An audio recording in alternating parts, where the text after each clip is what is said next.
Hello to everyone who has found their way to this channel. If you enjoy stories that delve into the complexities of human relationships, be sure to subscribe so you don't miss any narratives like the one that begins now. Let's embark on this journey together. The sound of a suitcase being dragged down the hallway echoed through the two-story house in the quiet suburb. Isabella Mendonça, 32, stood at the door of the master bedroom, watching her husband Gabriel hesitantly gather his dress shirts from the closet. The silence between them was so thick it felt like a third presence in the room. "Bella, you seem so calm," Gabriel remarked, folding a navy blue shirt with trembling hands. "I didn't expect this reaction." Isabella straightened up, leaning against the doorframe. Her long brown hair framed a face with soft features that maintained an impassive expression at that moment. Only her deep green eyes betrayed an inner storm. "What did you want?" "For me to beg you not to go take care of your ex-wife after surgery?" she asked, her voice steady, surprising even herself. "What kind of person would that make me, Gabriel?" Gabriel paused his movements and faced Isabella. In his eyes there was a mix of relief and something more that she couldn't quite define. Guilt, perhaps? "It's only for a few weeks until Cassidy fully recovers. She has no one else, you know that," he explained for the third time that day, as if repeating it would make everything more acceptable. Isabella regarded the man she had shared the last 5 years with. Gabriel Torres, 37, a university literature professor, with his slender build and premature gray hair that always gave him a charming intellectual air. The man she had fallen head over heels for. The man who was now packing his bags to return to his ex-wife. "Do you need help with that?" Isabella asked, stepping closer and picking up a pile of t-shirts. "I'll pack some Tupperware with food too. I'm sure she'll appreciate not having to worry about meals while she recovers." Gabriel stopped what he was doing and looked at her in astonishment. "You would do that?" Isabella smiled faintly, feeling a strange sense of power growing within her. "Of course, we're adults, aren't we?" As Gabriel went to the bathroom to grab his toiletries, Isabella methodically organized the clothes in the suitcase. Her mind raced, processing every detail of this surreal situation. 5 years of marriage, and now her husband announced that he would spend weeks caring for his ex-wife after an emergency surgery. The same ex-wife who, according to Gabriel, had made his life a living hell during their 2 years of marriage. Gabriel's laptop rested open on the dresser. An impulse, or perhaps intuition, led Isabella to glance at the screen. It was unlocked with an email open. She had never snooped through her husband's things before.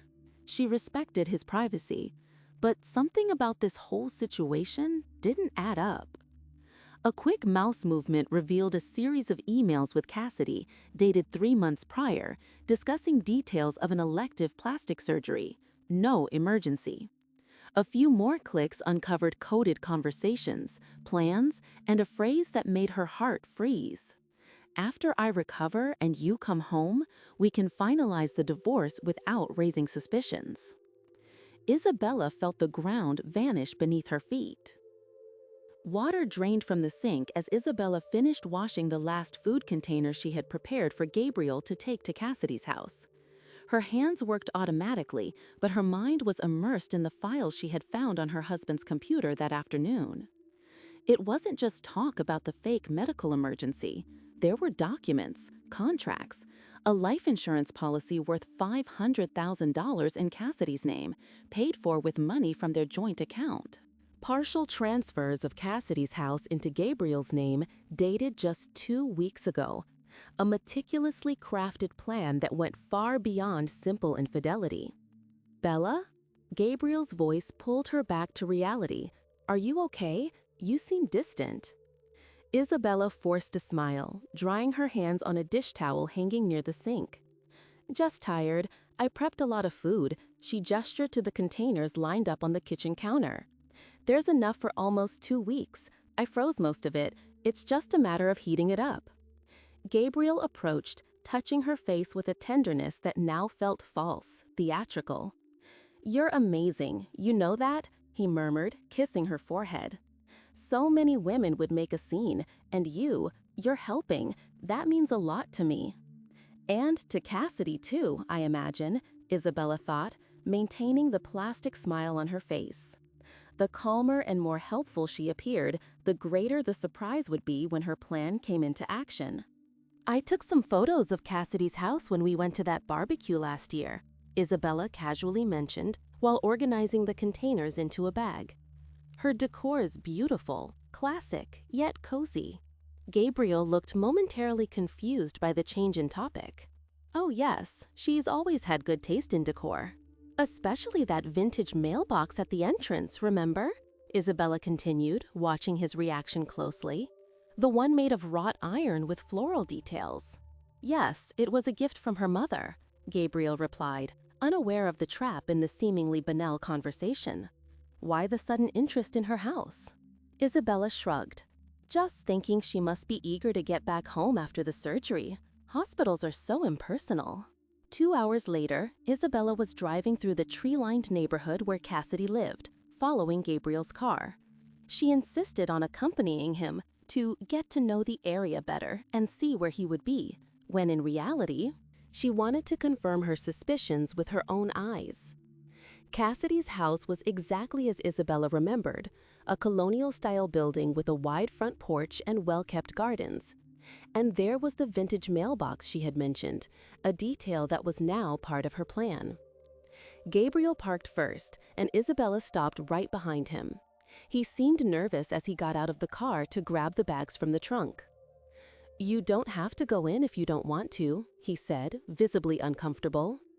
"Of course I'm going in," Isabella replied firmly. "I want to wish Cassidy a speedy recovery in person and deliver the food I made." The panic in Gabriel's eyes was almost imperceptible, but Isabella knew him too well not to notice. Cassidy opened the door before they could even ring the bell. A 40-year-old woman with perfectly styled blonde hair and flawless makeup. No visible signs of someone who had just undergone surgery, let alone an emergency one. "Gabriel," Cassidy exclaimed, her gaze quickly flicking to Isabella with poorly concealed surprise. "And, Isabella, I didn't expect to see you. I couldn't miss the chance to wish you a good recovery," Isabella replied with a polite smile, lifting the bag with the containers. "I brought some prepared meals to make your next few days easier." The discomfort was palpable. Isabella watched as Gabriel and Cassidy exchanged quick glances, as if sharing a secret they thought was well protected. As she entered the house, she noticed there was no sign of recent medical intervention, no visible medications, no medical equipment, no adaptations for someone in recovery. "I'll leave this in the kitchen," Isabella said, walking down the hall before they could protest. The house was immaculate, with not a trace that a recovering person lived there. In the kitchen, as she organized the containers in the fridge, Isabella heard fragments of a whispered conversation in the entryway. "Why did you bring her?" Cassidy's irritated voice. "She insisted. I couldn't deny it without seeming suspicious," Gabriel replied defensively. Isabella took a deep breath, feeling a chilling calm spread through her body. The confirmation was right there, before her eyes and ears. The charade was complete. After 15 minutes of forced conversation in the living room, Isabella excused herself, claiming she had work to finish at home. She hugged Cassidy gently, as if genuinely fearing she might hurt someone in recovery. "I hope you feel better soon," she said, with a sincerity that the others couldn't grasp. "Gabriel is in good hands, I'm sure." Back in the car, with dusk falling over the quiet neighborhood, Isabella watched Cassidy's house in the rearview mirror as she drove away. The envelope she had meticulously prepared rested in the passenger seat, copies of all the incriminating documents, including the insurance policy, bank transfers, and exchanged emails, along with an anonymous note warning Cassidy about the possible danger she was in. She parked a few blocks away and waited for the darkness to deepen. Half an hour later, with silent steps, she returned to Cassidy's house. The envelope slipped easily into the vintage mailbox. The first part of the plan was complete. Dawn brought a different kind of silence to Isabella's home. For the first time in 5 years, there was no sound of Gabriel making coffee in the kitchen, nor the shower running in the master bathroom.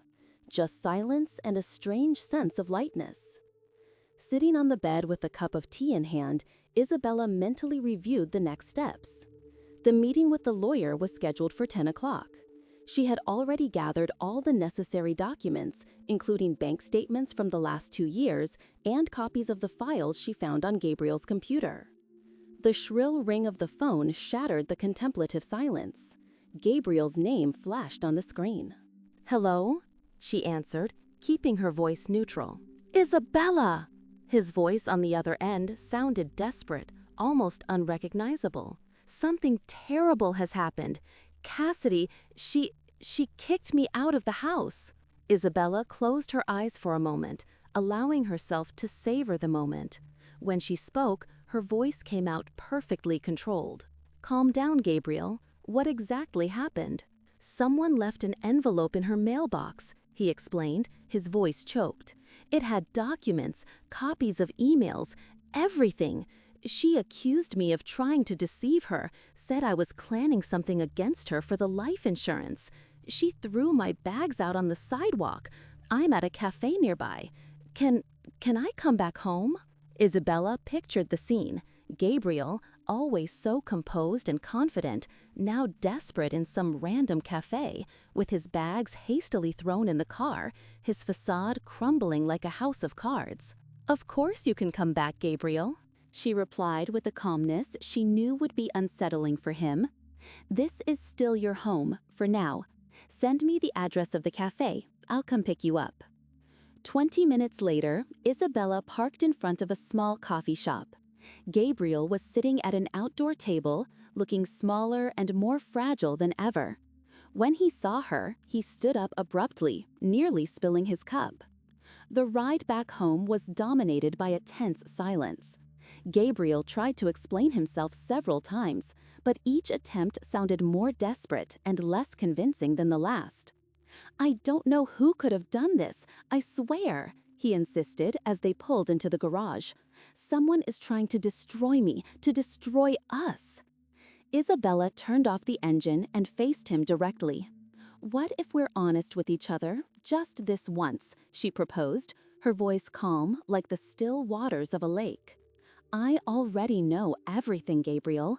I know about the elective plastic surgery, the money you siphoned from our joint account, the life insurance, the divorce plans." Gabriel's face visibly paled. "How?" "You left your laptop unlocked that day," Isabella explained, devoid of emotion. "And I've always been smarter than you thought I was."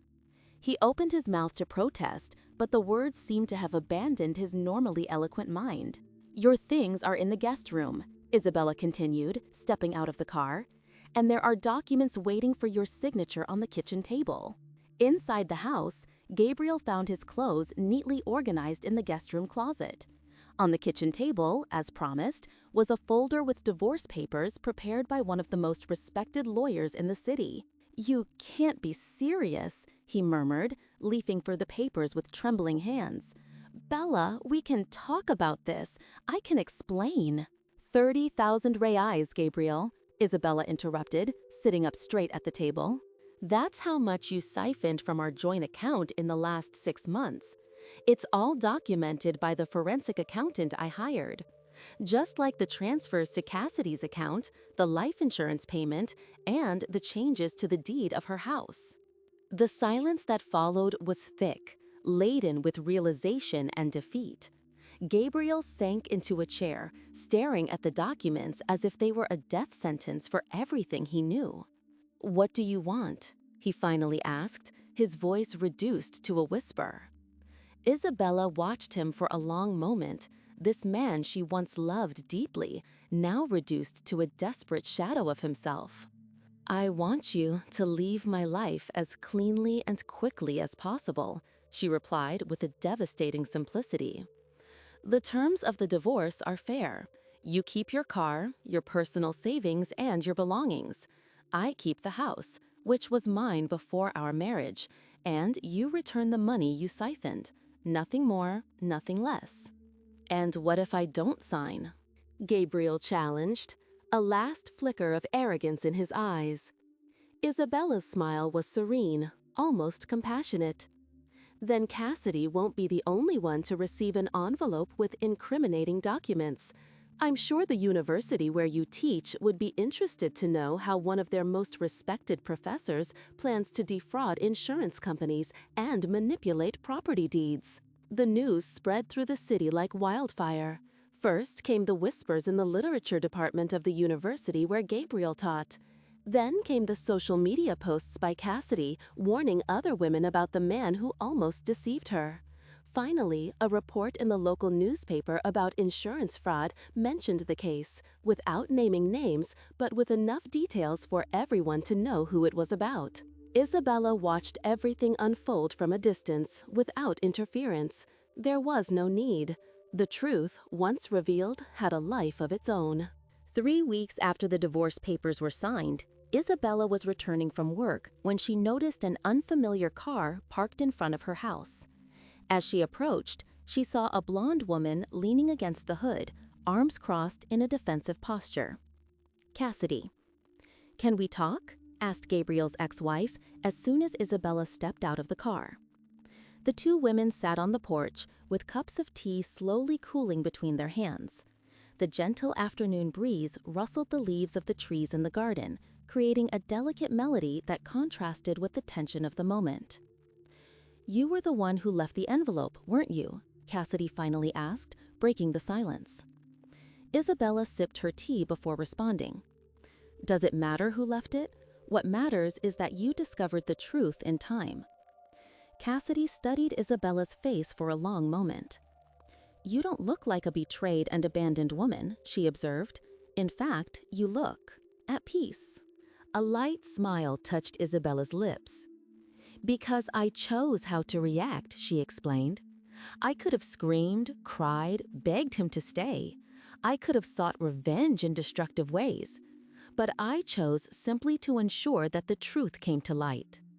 "Why warn me?" Cassidy questioned, placing her cup on the side table. "You could have let him deceive me too. That would be a form of revenge." Isabella shook her head slightly. "That would have made me complicit in his actions in a way. And we both deserve more than to be pawns in Gabriel's game." The two women exchanged a look of mutual understanding. They were not friends, probably would never be, but they shared an experience that created a unique bond between them. "He's living in a tiny apartment near the university," Cassidy commented. "The administration is reviewing his position after the scandal. Apparently, ethics is an important component for literature professors." Isabella nodded, feeling not satisfaction, but a strange sense of closure. "I hope he learned something from all this," she said sincerely. "People are not disposable pieces in manipulation games."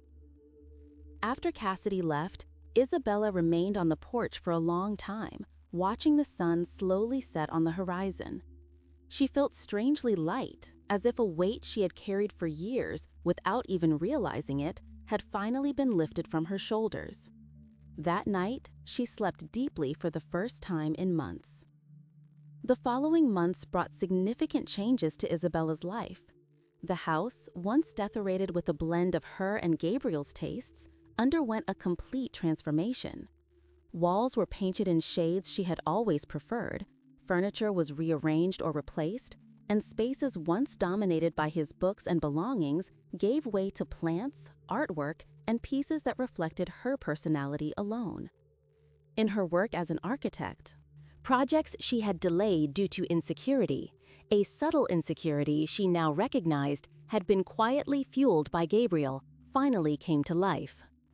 Her name began to be recognized in professional circles around the city, and invitations to participate in larger projects arrived with increasing frequency. One Saturday afternoon, while organizing her new home office, Isabella found a box of wedding photos. She sat on the floor cross-legged, spreading the images around her like pieces of a puzzle that no longer made sense. In every photo, her smile appeared genuine, her eyes shone with hope. Gabriel, always dapper and charming, embraced her with the possessiveness she had mistaken for love at the time. Now, with the clarity that only time can provide, she could see the signs she had ignored. How he subtly controlled every aspect of the event, how he interrupted her in conversations with guests, how his approval seemed essential to her happiness. "How could I not see it?" she murmured to herself, gathering the photos and placing them back in the box. Her phone rang, interrupting her thoughts. It was Helena, her best friend since college, the one who had never hidden her reservations about Gabriel.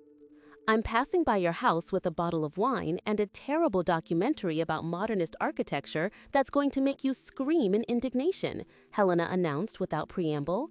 "Do you want my company?" Isabella smiled, feeling a wave of gratitude for this friendship that had endured even in the years when Gabriel had subtly tried to distance her from her social circles. "I'll prepare some snacks," she replied, already getting up. The night with Helena was a reminder of how healthy relationships should be: light, reciprocal, and nourishing. They laughed until their stomachs hurt, critiquing the absurdities of the documentary, sharing updates about their lives, and planning a trip they had always wanted to take together. But that Gabriel always found reasons to postpone. "You're different," Helena observed as she helped tidy up the glasses and plates. "More you." Isabella reflected on the comment while washing the dishes. "I think I'm rediscovering myself," she finally replied. "Or maybe discovering myself for the first time." That night, lying in her bed, now positioned to receive the morning sun's first rays, Isabella made a mental list of all the small freedoms she had regained. Choosing what to watch without negotiation, leaving a book open on the sofa without being criticized for disorganization, preparing meals she truly enjoyed without considering his preferences, sleeping on the side of the bed she preferred. These were such basic, fundamental freedoms that their loss had been almost imperceptible, diluted over the years in concessions disguised as commitment. Regaining them felt like taking a deep breath after being underwater for too long. The next morning, the Isabella woke up with a clear idea in her mind. She picked up her phone and started making calls. It was time to celebrate this new chapter of her life, and she wanted to do it surrounded by people who truly cared about her. A dinner party, in her renovated home, with her true friends. During the next 2 weeks, Isabella threw herself into preparations with an enthusiasm she hadn't felt in years. She personally chose every ingredient for the menu she would prepare, selected wines that pleased her palate, and decorated every corner of the house with fresh flowers and scented candles. On the night of the party, when the doorbell rang announcing the first guest, Isabella felt a wave of accomplishment wash over her. This was her home, her life, her choices, and for the first time in a long time, all these things were perfectly aligned with who she truly was. 6 months after signing the divorce papers, Isabella's house was bright and full of life. 8 close friends, some old ones who had drifted away during her marriage, others new ones she had made recently, filled the newly renovated dining room, where a long, solid wood table was elegantly set. The aroma of spices filled the air. Isabella had personally prepared every dish, reviving the joy of cooking she had almost forgotten during the years when Gabriel's culinary preferences dictated the daily menu. "A toast to our hostess," Helena proposed, raising her glass. "To the most resilient and astute woman I know. Isabella, you not only survived, you thrived." Everyone raised their glasses in agreement, genuine smiles directed at the hostess, who felt her cheeks blush slightly under the attention. "Thank you all for being here," Isabella replied, her voice firm and warm. "For a long time, this house felt like a space where I had to constrain myself to accommodate another presence. Today, I celebrate not just my freedom, but the rediscovery of true connections." The night unfolded in a perfect blend of deep conversations and spontaneous laughter. Isabella moved among her guests with a natural grace that many noted was new. Her previously cautious, almost apologetic gait had been replaced by confident strides and an upright posture that radiated assurance. After dessert, a chocolate tiramisu that elicited sighs of approval, guests migrated to the newly expanded porch, where comfortable chairs and garden lights created a cozy atmosphere for the mild evening. "I heard Gabriel is teaching at a second-rate college in another state," commented Ricardo, an architect colleague. Apparently, no respectable institution wanted to associate its name with his after the scandal.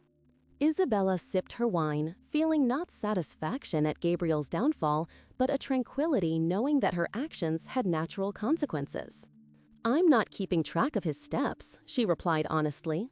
"Part of my healing was precisely letting go of organizing my life around his actions and reactions."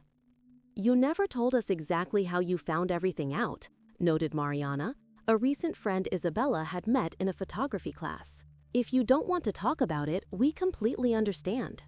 Isabella looked at the attentive faces around her. These people weren't interested in gossip or the drama itself. They genuinely wanted to understand her journey. She decided to share, not as someone displaying scars, but as someone offering lessons. "The truth is, I felt something was wrong long before I found the evidence," she began, settling into her chair. "Gabriel had subtly changed in the months leading up to it. Calls he took in another room, extra work on weekends, and emotional distance he attributed to stress. All classic signs I deliberately ignored." She paused to take a sip of wine, organizing her thoughts. "When he announced that he needed to care for Cassidy after an emergency surgery, my first instinctive reaction was anger, followed by fear of losing him. But then something strange happened. I felt an inexplicable relief, like a part of me already knew that this was the end and was grateful for the clarity." Her friends listened with respectful attention, some nodding in recognition of that feeling many had experienced in failed relationships. "I decided to act calmly, not initially out of strategy, but because I was truly exhausted by drama, and that calm allowed me to see clearly, to investigate precisely.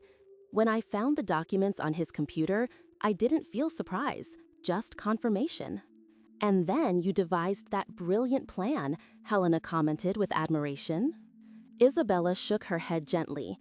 "It wasn't so much a brilliant plan as it was a decision to simply expose the truth. The most devastating weapon wasn't anger or traditional revenge, but ensuring that everyone saw clearly who Gabriel really was." A contemplative silence followed her words. The gentle wind swayed the garden lights, casting dancing shadows on the porch deck. "The most valuable thing I regained wasn't this house or the misappropriated money," Isabella continued, her gaze sweeping over her friends' faces. "It was my autonomy, the ability to make decisions without constant external validation, to occupy space without apologizing for existing." Helena raised her glass again. "To autonomy, then, and to truth, no matter how uncomfortable it may be."